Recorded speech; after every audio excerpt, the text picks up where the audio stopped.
guys, welcome back to my channel. Today we are making chile verde. I'm sorry I started the video a little late because I already cut the meat into pieces and I'm putting it to boil. But you will be using pork shoulder and pork ribs. You will cut the pork shoulder. It comes in pretty much a lump. You will cut it into small cubes. I will show you how big they are. And the ribs as well, you will slice them, you know, as much as you can because they do have bone, but the bone helps and gives it a lot of flavor. So if you come this way, I'll show you how we cook it. Okay, so what we're boiling is the ribs. And see, you're cutting it into cubes, and it doesn't have to necessarily be that small. You're gonna put that to boil along with the ribs, and there are the ribs right there. And this is gonna be boiled with half an onion and then 2 garlic cloves. Okay, put a little bit of salt in it and we will boil it, and I'll be back in a little bit to show you more. Okay guys, so while the meat is cooking, I'm gonna show you the ingredients that we're gonna use to make the green sauce. We are gonna use half an onion, 3 garlic cloves. Depending on how spicy you want it, I use jalapeño peppers and Serrano chili peppers. The variance of what you use just depends on how spicy you want it. In my household, they like it spicy, so I do use a lot of that.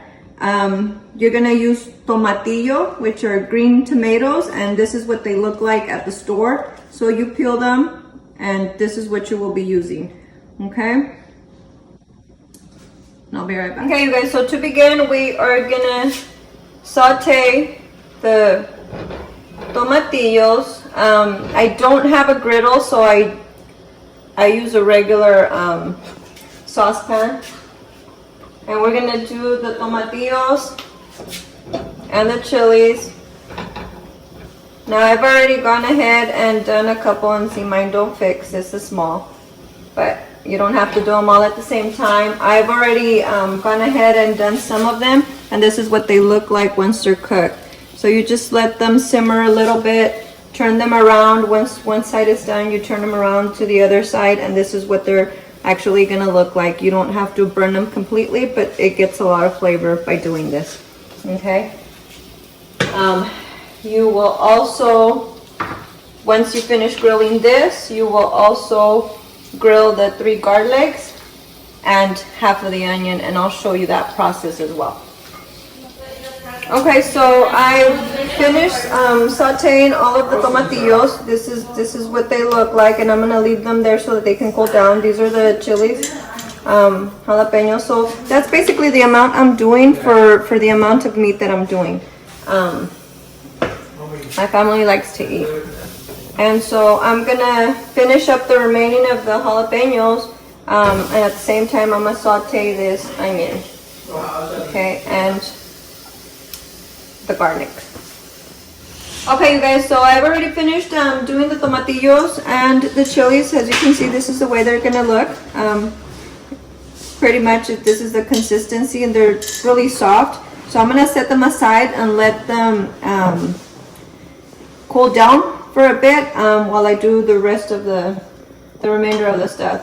So next in the process, I am actually gonna saute the half an onion in a little bit of oil and the 3 garlic cloves. Okay, so I will saute those, and just enough till it looks semi-cooked.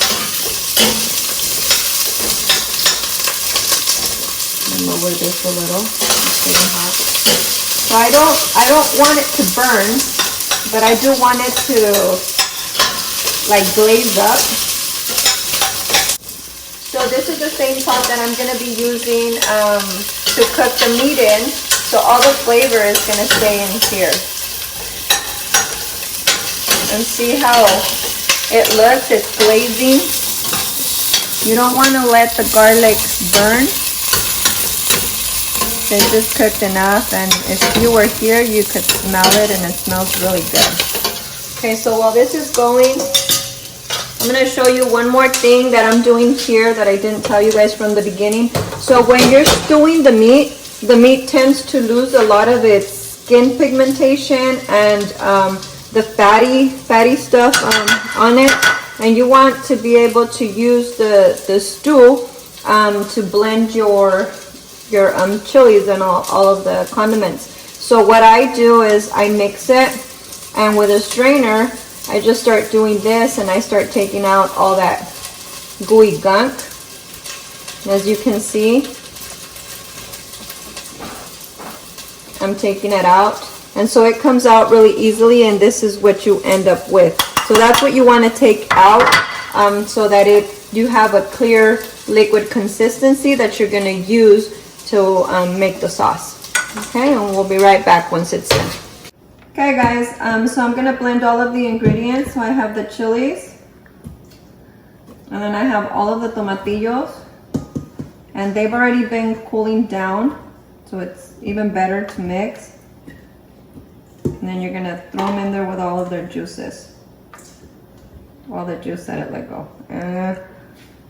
This looks like it's going to be pretty hectic. I'm going to start blending the ingredients, and I'm going to add the onion that I sauteed along with the garlic.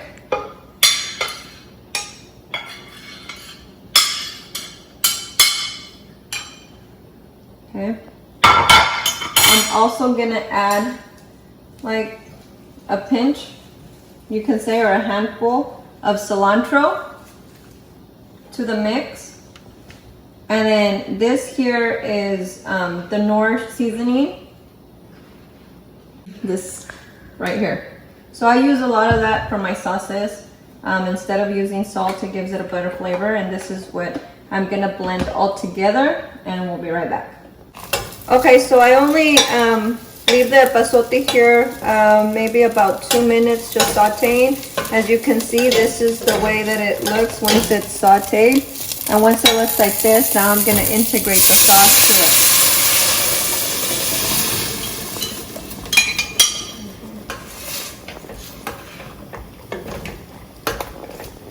And I didn't blend the sauce completely because I like it to have, I don't want it to be really smooth when it's a chile verde. So I'm going to leave it there, and I'm going to let it simmer.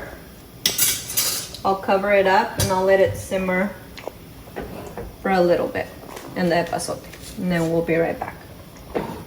Hey you guys, welcome back. So this already simmered, and now what I'm gonna do is just take out the epazote. It has a really good flavor.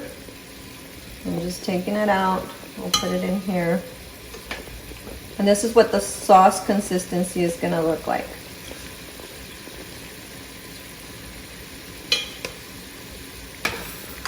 Okay, so all the epazote is gone. Here it is. Now what I'm doing next is sauteing the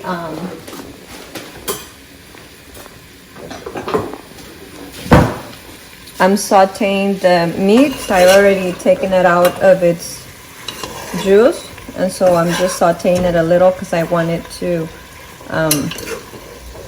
taste like I fried it with a little bit of oil. And then once that is done, I will go ahead and switch it into here and let it boil for a little bit, just so that it gets the flavor. About done. So now what I'm gonna do is I'm gonna switch it over to our sauce. As you can see, it's already boiling, so I'll just switch it in there. Like I said, it has a lot of flavor in it. It wasn't as spicy as I wanted it to be. I guess it's a good thing. But literally, that's all you do.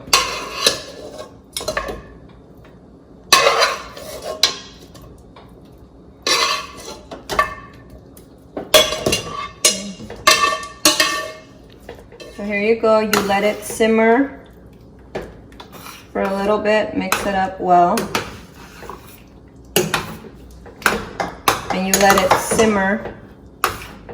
I say no more than 10 minutes, just so that it gets all the flavor of the sauce. Now, if you think that it's too thick, I'm gonna cover it up. Then you can add some of the broth that was left over from the meat, and that helps it with the flavor as well. But it tastes really good, and we'll be back in a little bit once it's complete. Hey guys, welcome back. So this is the final product. It's already done simmering. Now the side that I use, that I prefer to use, is white rice. But you can accompany it with any other kind of side that you like. This is what it's gonna look like, and this is what the sauce consistency is. And let me tell you that it's delicious. I've already tasted it. So this is the final product. I hope you guys like it. Like, comment, share, and subscribe. And let me know if you guys like it.